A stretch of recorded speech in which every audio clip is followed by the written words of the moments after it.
जी राधे राधे महाराज जी। महाराज जी, मनुष्य को प्रशंसा या निंदा में कैसा स्वभाव रखना चाहिए? सम सम्मान निरादर आदर ही। मान में और अपमान में और प्रशंसा में और निंदा में समान भाव जो रखता है वही महान उन्नति को प्राप्त होता है। प्रशंसा में जो फूल जाता है और निंदा में जो दुखी हो जाता है वो साधारण मनुष्य है। जो प्रसन्नता निंदा में भी और सम्मान प्रशंसा में भी, एक प्रसन्नता भगवान की दिखता है। भगवान की इच्छा है प्रशंसा हो रही, भगवान की इच्छा है निंदा हो रही। जब निंदा हो तब ये देख लेना चाहिए कि जो निंदा हो रही है वो दोष हम में तो नहीं है, तो हमें पहले चेक करना है अपने को। अब अगर उत्तर आया अंदर से नहीं तो हमें प्रसन्न रहना चाहिए, वो उसका स्वभाव है।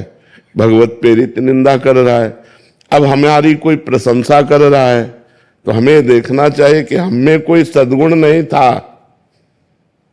अगर कोई सद्गुण है वो भगवान का दिया हुआ है, तो ये प्रशंसा भगवान की हो रही है, मेरी नहीं। प्रशंसा स्वीकार करने से अभिमान पुष्ट होता है, इसलिए प्रशंसा स्वीकार न करे।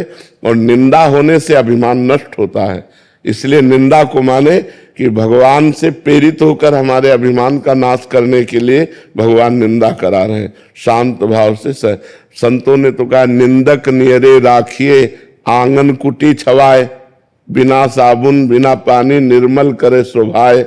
अगर कोई निंदा हमारा कर रहा है तो हमारे पापों को नष्ट कर रहा है, हमारे दुखों को नष्ट कर रहा है। इसलिए पहली बात तो समान भाव रखे, और दूसरी बात है प्रशंसा भगवान की, और निंदा अपने अभिमान को नष्ट करने के लिए स्वीकार करे तो बहुत अच्छा लाभ प्राप्त होता है, और भगवान की कृपा से वो अच्छा आध्यात्मिक आदमी बन जाता है। अमित जी गुरुग्राम से। महाराज जी, क्या मुक्ति हेतु ये अधिक उपयुक्त है कि इंसान अपने पुराने कर्मों का पूर्ण रूप से फल इसी जन्म में ज्यादा से ज्यादा भोग ले? देखो, ज्यादा से ज्यादा और कम से कम भोग ही नहीं सकता, क्योंकि शरीर बनने के समय एक निर्णय लिख गया, उतना ही भोगना है, चाहे सुख हो चाहे दुख हो। अब जो हमारा संचित गोदाम जमा है कर्मों का, जिसे संचित कर्म कहते हैं, वो तपस्या के द्वारा ज्ञान के द्वारा भस्म किया जाता है। वो साधारण तपस्या से भस्म नहीं होता। जब निरंतर भगवान का भजन करे, ब्रह्मचर्य से रहे, पवित्र आचरण, तो वो गोदाम भस्म होगा। और जो नए कर्म हम कर रहे हैं वो भगवान को अर्पित करें, पवित्र कर्म, तो ये हमको बांधेंगे नहीं। और जो प्रारब्ध शरीर रचना हो गई उसे भोग लेते वो मुक्त हो गया। संचित को भस्म करके, क्रियमाण को निष्फल करके प्रारब्ध को जो भोग लेता है वो मुक्त पुरुष हो जाता है। समझ रहे हो आप जी? दीप चंचल जी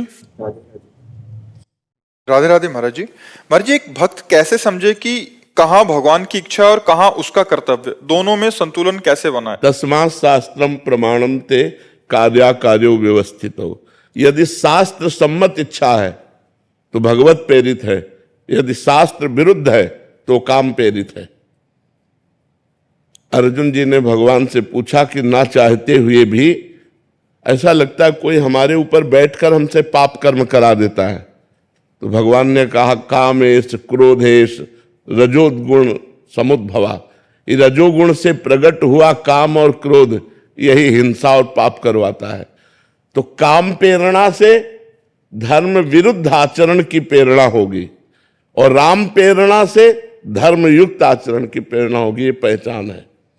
अगर धर्म के विरुद्ध कोई बात है तो काम अंदर बैठा हुआ, काम रूपी शत्रु, वो हमसे पाप कराना चाहता है, और धर्म युक्त है तो भगवान से प्रेरित है। ये बात देखना चाहिए। अब जैसे दूसरी माई बहन की तरफ गंदी दृष्टि, गंदी क्रिया, गंदी भावना, ये सब काम के अंतर्गत है।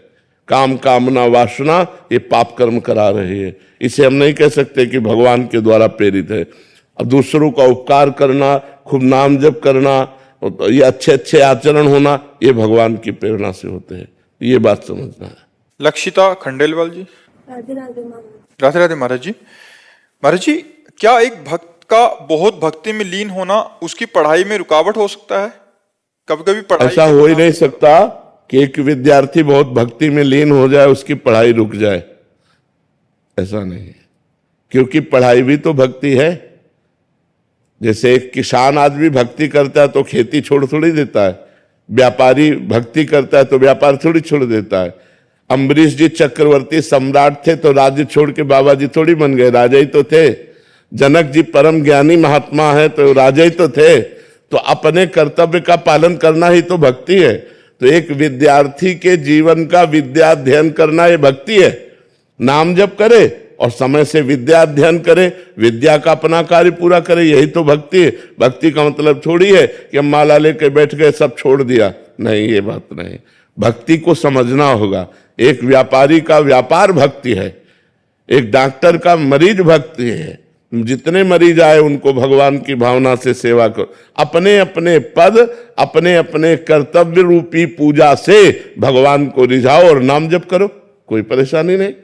ऐसा तो नहीं है कि भक्ति में लीन होकर कर्तव्य कर्म छूट जाते हो। अगर वो छूट जाते तो हम तो बचपन से लगे हैं, जो प्रश्न करते हो उसका उत्तर दे रहे हैं यार, तुम्हारे बीच में बैठे हैं, तो क्या भक्ति में लीन नहीं हुए? क्या पूरा जीवन उसी में चला गया? तो ये बात समझना, किसी को ऐसा लगता हो कि भक्ति करने से सब कुछ छूट जाता है, वो गलत छूट जाता है, सही सब होता रहता है। नहीं तो देखो, अम्बरीश जी महान भागवत चक्रवर्ती सम्राट थे, जनक जी परम ज्ञानी राजा थे। तो ऐसा नहीं है, अपने अपने कर्तव्य कर्म को तो एक विद्यार्थी को चाहिए कि भगवान की भक्ति मानकर विद्या अध्ययन करे और नाम जप करे, गंदे आचरणों से बचे। भक्ति का मतलब गंदे आचरणों का त्याग करना। जिसे तुम समझते हो ये पाप है, वो आचरण मत करो। अगर वो आचरण करोगे तो फिर भक्ति नहीं रहेगी। महाराज जी, काफी जने कभी कभी ऐसे आते हैं कि वो सब मतलब घर के सारे काम छोड़ दिए और केवल भक्ति में लग गए। महाराज जी, ऐसा वो कह रहे कि हमारे बच्चे ऐसा कर रहे हैं, तो महाराज जी ये गलत है, ये गलत है। कभी हमने उपदेश ऐसा नहीं दिया, कहीं भगवान ने उपदेश ऐसा नहीं दिया। अर्जुन जी कह रहे हैं मैं युद्ध नहीं करूंगा, भजन करूंगा जाके सन्यासी बन के, तो भगवान मना कर रहे, कह रहे युद्ध करो। अपने कर्म को करने का आदेश दिया गया। वैसा थोड़ी कि आप कर्म छोड़ करके माला लेके बैठ जाना, ये प्रमाद है, ये गलत है। जिसका जो कर्तव्य है वो कर्तव्य कर्म करते हुए भजन करो। किसान हो, एक फावड़ा मारो, राम बोलो, राधा बोलो, शिव बोलो, हरि बोलो, राम राम राधा राधा, देखो अब तुम्हारी भक्ति कितनी बढ़िया बनती। व्यापारी है, ग्राहक आ गया, उसे भगवत भाव से उचित मूल्य बेच करके जो आपको उचित लाभ मिले उतना, और अच्छी वस्तु बेच करके और खाली समय में नाम जप करो, तुमसे बढ़िया भगत कौन हो सकता है? हर सबको समय है भजन करने का। अब कोई प्रमादवश बोले कि भाई हम तो 8 घंटे ड्यूटी कर, तो 8 घंटे ड्यूटी बराबर कोई नहीं करता। हम माना 1 घंटा आप कंप्यूटर चला, फिर इसके बाद नाम जप करो, बीच बीच में राधा राधा बोल लो, धर्मयुक्त कार्य करो, हो गई भक्ति। भक्ति का मतलब ये जो काम छोड़कर भक्ति करना चाहते हैं, ये काम चोर है, ये भक्त नहीं है। बड़े बड़े संतों को देखो, पूरे विश्व कल्याण के लिए क्या क्या करते रहते हैं। आप तो अपने परिवार का पोषण नहीं कर पा रहे हो, लाखों लोगों का पोषण कर रहे, तो भक्तों को देखो कितनी बड़ी सेवा मिली हुई है। तो ये अपने कर्तव्यों का त्याग करना भक्ति नहीं है, कर्तव्य कर्म को करते हुए भजन करना भक्ति है। हमारे जो एकदम ऐसा कह रहे कि ऐसा वैराग्य चढ़ जाता है कि वो कुछ सब नाम में लग गए। हम तो बचपन से बैरागी हैं, फिर हमको तो मतलब कहीं गुफा में घुस जाना चाहिए था। ऐसा नहीं है। हाँ, मन उदास हो जाता है संसार के भोगों से, और धर्म युक्त भजन करते रुचि नहीं रहती, संसार में रुचि नहीं रहती, पर कर्तव्य कर्म का पालन होता है। अब जैसे हमसे रुचि पूछी जाए कि आपकी रुचि क्या है, तो हम यही कहेंगे कि हमसे 24 घंटे में कोई ना मिले, ये मेरी रुचि है। लेकिन मुझे जो कर्तव्य कर्म मिला है, तो देखो बीमार है लेकिन हम समय दे रहे हैं कि हमारा ये समय एकांतिक का है, हम ये समय पूरा करके ही जाएंगे। एकांतिक पूरा होते ही डायलिसिस में जाएंगे, पर हम एकांतिक करके जाएंगे। तो हम अपने कर्तव्य कर्म को छोड़ दें, ऐसा नहीं, अपने कर्तव्य कर्म में डटे हुए। हाँ, वैसी परिस्थिति आ जाए कि आवाजें नहीं निकल रही, बैठे ही नहीं जा रहा, तो बात अलग है जी। पूजा वर्मा जी दुबई से।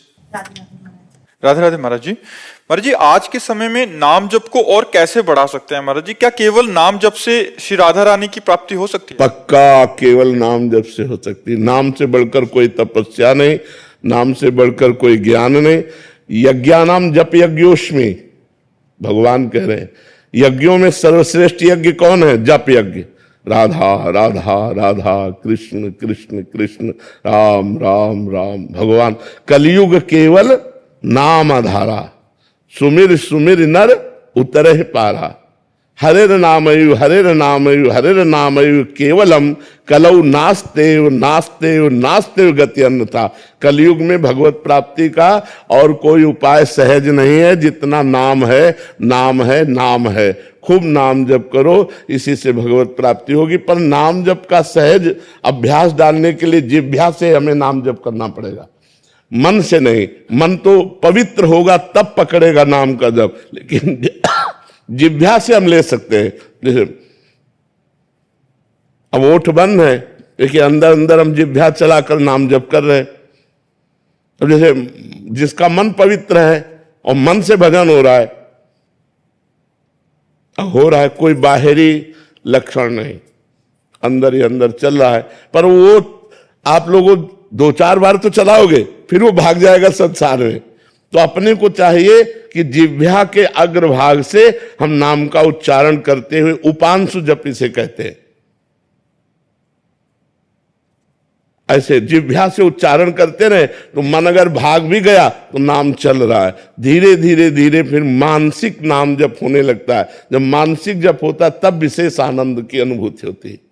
मनीष जी जोधपुर से। श्री हरिवंश महाराज। श्री हरिवंश महाराज जी मैं पूछना चाहता हूं कि संपूर्ण ब्रह्मांड में ईश्वर एक ही है, हम अलग अलग रूपों में उनकी पूजा होती है। महाराज जी हमारे मन में विचार आता है कि हम किस भगवान की पूजा करें। जैसे सावन में शिव भगवान की कर ली, नवरात्रे में दुर्गा जी की, जन्माष्टमी में कृष्ण जी की, जिससे हमारा महाराज जी मन भटकता रहता है कि मैं कहाँ जाऊं, मतलब इसका मार्ग आगे का सही मार्ग क्या होगा? प्रारंभिक आराधना तो सबकी ऐसी ही रहती है। कभी हनुमान चालीसा पढ़ ली, कभी शिव चालीसा पढ़ ली, कभी रामायण पढ़ लिया, कभी भागवत पढ़ लिया, कभी रुद्राभिषेक शिव अभिषेक कर लिया, कभी देवी की पूजा। प्रारंभिक सबकी आराधना यही रहती है। आगे चलकर जो भक्ति रंग लाती है तो फिर प्रेम प्रकट होता है। और प्रेम गलियति सांकरी तामे दो न समाये, फिर प्रेम में एक से प्रेम होता है, प्रेम एक से होता है। फिर वो राम कृष्ण हरि जो नाम रूप पकड़ ले फिर उसी में प्रेम कर ले, एक से प्रेम होता है। आराधना अनेक से प्रारंभ होती है और स्थिति एक में आती है, फिर बात तभी बनती है। अब जैसे रामकृष्ण परमहंस जी केवल काली माँ में आसक्त थे, केवल माँ माँ माँ, तो वही परमात्मा माँ बना है, वही परमात्मा पिता बना है, वही राम है, वही कृष्ण है, वही हरि है, वही दुर्गा है, वही राधा है, वही सब कुछ बना हुआ है। तो प्रारंभिक आराधना जैसे आप कर रहे हैं ऐसी ही सब लोग करते हैं। आगे चलकर जब आराधना का रंग आता है तब फिर वो एक हो जाता है, फिर एक परमात्मा में प्रेम हो जाता है। तो अभी जब तक प्रेम का प्रादुर्भाव न हो तब तक सबको ऐसी आराधना करनी चाहिए। गणेश चतुर्थी को गणेश जी की पूजा, नौ दुर्गों में देवी जी की पूजा, तो जो जैसे अपने सनातन धर्म में आ रहा है होता हुआ सबको ही ऐसा करता है, करना चाहिए। लेकिन जब उपासना का रंग चढ़ता है फिर वहां रसना कटो जो अन रटो, निरख अन फुटो नयन, श्रवण फुटो जो अन सुनो, श्री राधा जसवैन। वो केवल अपने प्रेम में उन्मत्त रहता है। उसमें जित देखो तित श्याममयी है। उद्धव जी ज्ञान समझाने गए गोपिकाओं को, गोपिकाओं ने कहा ये ब्रह्म ज्ञान अपने पास रखो, हमारा ब्रह्म हमारे नेत्रों में समाया हुआ है, हमारे हृदय में समाया हुआ है, कण कण में जित देखो तित श्याममयी है। तो ये फिर प्रेम की बात आती है। समझ पा रहे हैं आप? नेहा जी यूएसए से। राधे राधे। राधे राधे महाराज जी। महाराज जी ये प्रश्न काफी सारे माँ बाप का है कि जैसे कोई माँ बाप महाराज जी विदेश चले गए, वहाँ विदेश में फिर उनके बच्चे वहाँ जन्म लिए, फिर बच्चे बड़े होते हैं तो एक समय जाके केवल बच्चों के लिए माँ बाप ही रह जाते हैं, क्योंकि यहाँ जो पैदा हो रहा है तो उसके चाचा ताऊ रिश्तेदारी होती है, वहाँ वो अकेले रह जाते हैं। तो कह रहे हैं कि ऐसे में आगे चल के उनके लिए अकेलापन एक बहुत बड़ी समस्या हो जाता है। और मतलब ऐसी मानसिक स्थिति में बच्चों का पालन पोषण कैसे करें जहां उनके लिए केवल माँ बाप ही हैं और कोई संबंधी रह माँ नहीं बाप जाता। चले गए तो फिर और कौन और संबंध? क्योंकि महाराज जी पीछे किसी से संबंध नहीं रहा और किसी से परिचय नहीं है, यहाँ तो जैसे गांव। ऊपर वाले से सवाल। हमारे तो एक ही सब उत्तर है, भगवान। अगर भगवान से हमारा संबंध है तो विदेश में भी हमारे मित्र मिल जाएंगे, विदेश में भी परिवार से अधिक प्यार करने वाले मिल जाएंगे, और भगवान विदेश में भी हमको चंगा रखेंगे। अगर हम भगवान से संबंध रखें तो सब व्यवस्था कर देंगे। पक्का समझो, भगवान के लिए देश विदेश थोड़ी है। सकल भूमि गोपाल की, जितना ब्रह्मांड हो तो सब भगवान का ही है। तो अगर आप भगवान का भजन करेंगे, भगवान से प्यार करेंगे, तो आपको ऐसे पड़ोसी मिल जाएंगे जो आपके परिवार से ज्यादा आपको प्यार करेंगे। आपके ऐसे मित्र मिल जाएंगे जो आपको संतुष्ट कर देंगे। ये भाव नहीं रह पाएगा कि मैं अकेला हूं विदेश में। भगवान मिला देंगे, ऐसे ऐसे मिला देते हैं। तो हमें लगता है भगवान का ही आश्रय लिया जाए और भगवान से ही प्रेम किया जाए, वही सब विधान बना देंगे। नहीं तो गांव में घर में रहते हुए भी परिवार से दुश्मनी हो जाती है, नहीं हो जाती है? तो अब उस बात को कैसे, मान लो वो विदेश में तो अकेले हैं अपने देश से, लेकिन अपने घर के ही सगे भाई में बैर हो जाता है, वो उसको देखना भी पसंद नहीं करता, तो उसका हित क्या करेगा? तो जहां भगवान नहीं, भगवान की भक्ति नहीं, भगवान का प्रेम नहीं, वहां शांति कहीं नहीं है। इसलिए भगवान से जुड़ो, भगवान से प्रेम करो, तो विदेश में भी ऐसे मिला देंगे जो परिवार से अधिक प्यार करने वाले होंगे। मोनिका जी, महाराज जी दुबई में रहते हैं तो कह रहे हैं कि जैसे आपसे महाराज जी भारत देश का मैं सुना महाराज जी, तो फिर ऐसा लगता है कि ऐसे पावन भूमि को छोड़ के हम विदेश में रह रहे हैं, और फिर लगता है कि वहां से छोड़ के यहाँ आ जाएं, तो फिर एक दूसरा डर ये होता है कि यहाँ आके कहीं परिवार और माया में आसक्त हो गए तो जो थोड़ा बहुत भजन वहां हो रहा था वो भी ना हो। तो महाराज जी ऐसे में क्या करना चाहिए? भगवान के आश्रित हो जाना चाहिए। वो दुबई में रखे तो ठीक, भारत में रखे तो ठीक। आप चिंता ही मत करो इस बात की, जहां हो वहां कमाओ और भगवान का भजन करो, और भगवान के ऊपर छोड़ दो कि जहां रखोगे वहीं रहूंगी, जैसे आप रखोगे वैसे मैं रहूंगी। कोई समस्या ही नहीं है। हमें चिंता नहीं करनी कि वो हमें भारत में रखें या विदेश में रखें। अगर वो हमें विदेश में रखकर भजन करा रहे हैं तो जय हो आपकी, अगर वो अपने देश में ला रहे हैं तो जय हो आपकी।